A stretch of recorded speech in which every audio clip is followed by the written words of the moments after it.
Muraho neza, mumeze mute? Nizere ko mumeze neza. Abatameze neza namwe ndabihanganishije, Nyagasani aborohereze kandi abasange aborohereza ibibagoye. Uyu munsi rero nifuje kubasharinga urugendo rwanjye rwo kwiga gukura mu marangamutima. Wenda hari nk'umuntu wese yibaza ngo ese gukura mu marangamutima ni iki? Gukura mu marangamutima rero ni uburyo bwo kwakira no gusobanukirwa ndetse no gukoresha amarangamutima yawe mu buryo bukwiye. Kuko rwose mbabwije ukuri, nimba hari umuntu wari wararambiwe guhora mbabazwa n'abantu bakanira stress, ariko umva kubyikuramo bikananira, nkagenda nkababara, ugasanga n'umuntu wambabaje wenda nta nubwo abizi ko yambabaje, cyangwa wenda aranabizi n'ibyo yashakaga, nanjye nkabamuhaye icyo ashaka. Yashaka kumbabaza, nanjye nkagenda nkababara, nkata umutwe, nkumva nyine byamfasheho kabisa. Nibwo navuze ni gute njyewe nakuza amarangamutima yanjye, ku buryo ni gute nabyiga kuyakuza ku buryo umuntu azajya mbabaza simbifateho umwanya, umutima wanjye nini ntugende ngo uhangayike kubera uwo muntu. Nimba hari ikintu cy'ubutunzi umuntu wese afite ni umutima we. Rero wituma buri muntu wese azanga awujagaraza uko ashaka, awubabaze, awukomeretse uko yifuza. Wituma rwose umutima wababara ngo bakuvuze cyangwa ngo bagize ikintu icyo ari cyo cyose bagukora, kubera ko nta kintu na kimwe kijya kiba gishya muri iyi si. Ibintu bagukoze, niyo waba wumva byakurenze gute, niyo waba wumva bikomeye gute, nta kintu kijya kiba gishya muri iyi si. Ibintu byose ntabwo ari we wenyine biba bibayeho. Rero wituma umuntu uwo ari we wese akubabarira umutima ngo bihe umwanya, bikubabaze, gukuremo agahinda gakabije n'izindi ndwara nyinshi. Kandi uku gukura mu marangamutima, ikintu cyo nabonye, ntabwo bireba ngo uri mukuru, ngo urabona umuntu mukuru wenda ufite imyaka myinshi ngo wumve ko uwo muntu yakuze mu marangamutima. Nta hantu hamwe biba bihuriye. Gukura mu myaka no gukura mu marangamutima ntaho bihuriye, kubera ko hari nk'umuntu uba usanga ari mukuru pe, ariko ugasanga niwe urakazwa n'ubusa, niwe utabasha kwakira ibitekerezo bitandukanye n'ibye, niwe utabasha kuganira n'abandi neza. Rero ibibazo muri ubu buzima nta hantu hamwe tuzabihungira, abantu batubabaza nta hantu tuzabahungira, ariko ni wowe wo gufata iya mbere ukiga kuba muri ibyo bintu, kugira ngo utababaza umutima wawe. Kuko umutima wawe rwose uri mu bintu bikomeye ufite, uri mu mitungo ufite mu buzima bwawe, ukwiye kurinda ushyizeho n'imbaraga. Rero niyo mpamvu nta muntu ukwiye kuwubabaza ngo ubyemere. Ntabwo ugomba kubyemera, kuko niwe ufata iya mbere kugira ngo ubabare. Niwe muntu wa mbere ugira uruhare mu kubabara kwawe. Ubwo no mu idini ya Islam batubwira ko ibibi n'ibyiza byose bituruka ku Mana, kandi ntabwo ibibazo bizaba ku mabuye cyangwa ku matungo, bizatubaho natwe nk'abantu.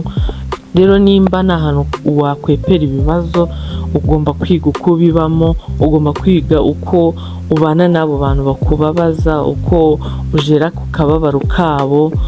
Ibyo ngibyo ugomba kubyiga kuko bizagufasha. Ntabwo umuntu wakuze mu marangamutima ntabwo wasanga arwaye umutima, ntabwo wasanga arwaye stroke, ntabwo wasanga arwaye depression, kuko ibyamutera ibyo bibazo byose abazi kubibamo, abazi ukuntu yabihandoringa, abazi ukuntu yabyitwaramo muri make. Uru rugendo rero ndimo rwo gukura mu marangamutima, hari ibintu biri kugenda bimfasha, nubwo wenda narabimetiriza neza, ariko bike ndi kugenda nunguka, bike ndi kugenda niga, hari ibintu byinshi biri kugenda bimfasha. Rero niyo mpamvu navuze ngo nawe nze mbikubwire, wenda nawe bishobora kugufasha, kuko rwose nimba kubana na stress biraribabaza, ni bibi.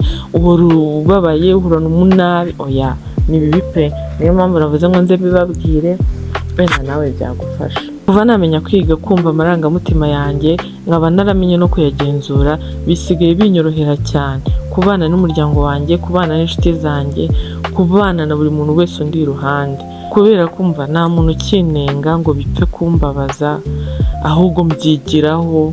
Nta muntu ukimbwira nabi ngo bihite bindakaza nanjye mvuge nabi. Ndakumva nkakwihorera. Sometimes n'igihe uba uri kumbwira nabi atari njye kibazo, wenda ikibazo ari wowe, cyangwa ukaba ufite n'ibindi bintu byawe, tukaba tuvuganye hari ibindi bintu byawe wari wibereyemo bidashimishije. Nize gukaruma situation iyo ari yo yose, nize kubana na buri kibazo icyo ari cyo cyose. Ntabwo bintindamo pe, ntabwo binindamo. Ndakumva nkakwakira, nkagufata gutyo, ubwo nyine niyo mood urimo. Kandi niyo uhora gutyo, niyo uri umuntu uhora udashobotse, kuko abo bantu nabo babaho, niga kukwakira cyangwa nkaguhunga iyo bishoboka, nkaguhunga nkakureka ngashyiramo distance hagati yanjye nawe ku buryo utazongera kugira aho mbona ngo mbabaze. Ubonye aho mbona ngo mbabaze ninjye waba ubyiteye. Rero ndagerageza uko ushoboye kose ngashyiramo distance ku buryo nta hantu uzambona ngo mbabaze. Icya kabiri rero uku kwiga gukura mu marangamutima biri kumfasha ni ugufata imyanzuro myiza. Mbere wasangaga ndi wa muntu umuntu ashobora kunshimisha umva nkahita nkwemerera inka ako kanya kandi ntaniyongera, nkahita nkwemerera inka, nkahita nkubwira ukuntu nzagukorera ibintu kandi koko numvaga mbimeninga, numvaga rwose nzabigukorera, nkahita nkwemerera ibintu bishobora no kunshira muri risike, cyangwa nkahita icyo mfite aho ngaho nkahita nyiguha kubera ko nshimishije, cyangwa waba undakaje umva nkahita nkubwiriraho nta bintu byo ngo ndajya ngukunga kubanza ntabwo najya mbanzaga kujya kubitekerezaho, nahitaga mbikubwirira aho ngaho, cyangwa twaba tutanari kumwe nkakwandikira message vari ikagera hariya nkubwira ukuntu wambabaje, nyine n'ibintu byinshi nyuma nkaza ahubwo kuza kwicara nkumva ndicujije.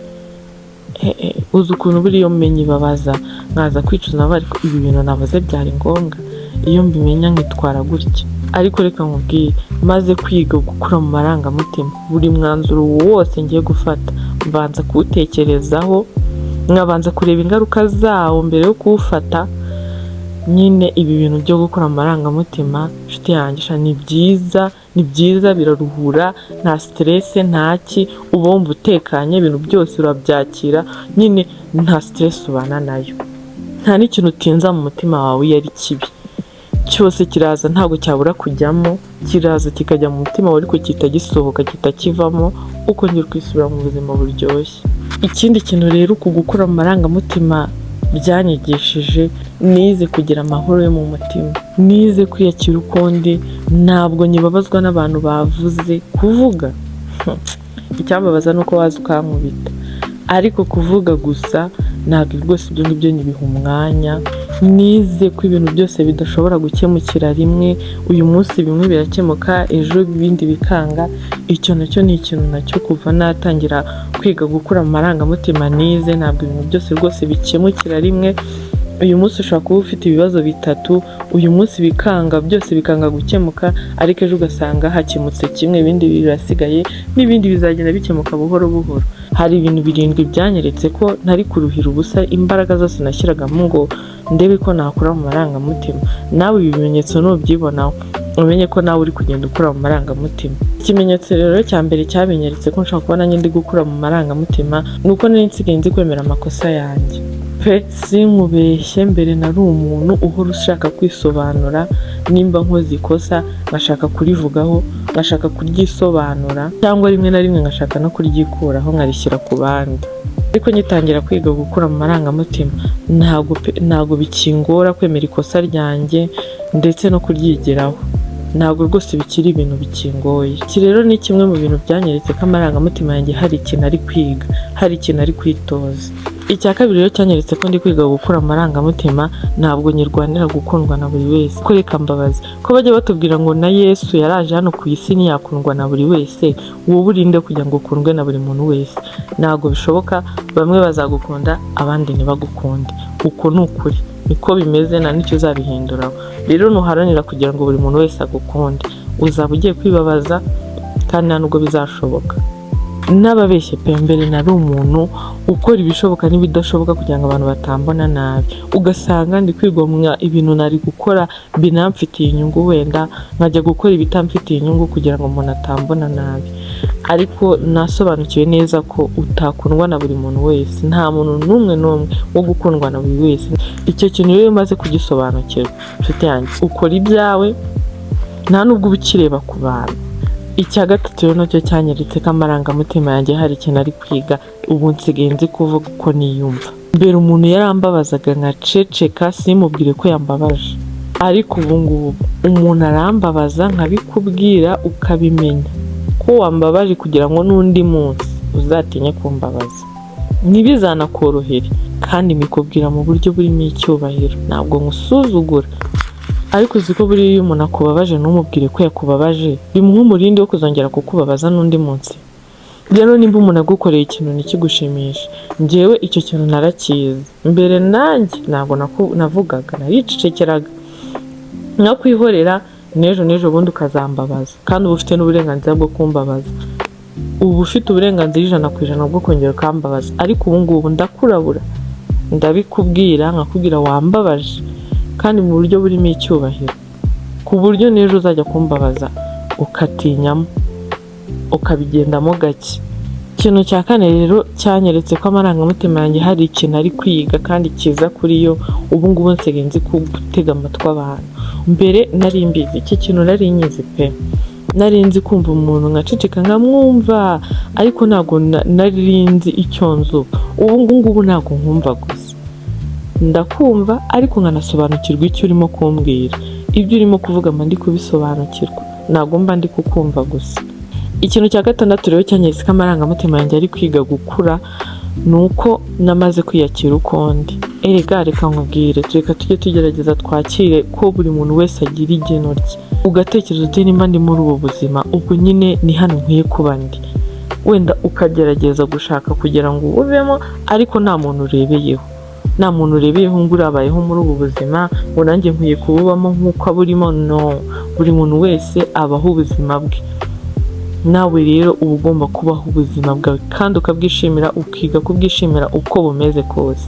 Nimba rero nawe uri mu rugendo rwo kwiga gukura amarangamutima, duhurire muri comment umbwire ibintu biri kukugora. Nibyo, uru ni urugendo pe, kandi ruba rutoroshye, kuko nanjye ibi bintu nkubwiye byose ntabwo ariko byose ndabimetriza, ariko ibyinshi muri byo narabimetrije.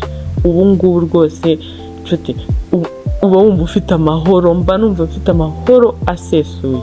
Nawe nimba uri kwiga gukura amarangamutima, umva amahoro ufite. Biraryoha ibi bintu, biraryoha pe, ndi umuhamya kabisa.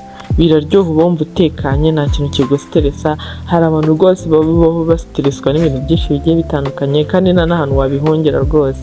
Uzabaho stresswa n'abantu, uzabaho stresswa n'ubukene, uzabaho stresswa n'akazi urimo utishimiye, ariko ni wowe wo gufata umwanya, ni wowe wo gufata iya mbere, ukirinda kubabazwa n'ibi bintu, ukigisha amarangamutima yawe kubana n'ibi bintu urimo bitakoroheye, kuko ibitatworoheye byo bizaduhoraho mpaka. Mu gihe turi ku isi tuzahura nabyo, ariko ni wowe wo gufata iya mbere ibyo bintu ukiga kubana nabyo, kuko nutiga kubana nabyo rwose uzakurizamo indwara, uzakurizamo kubura amahoro mu buzima bwawe.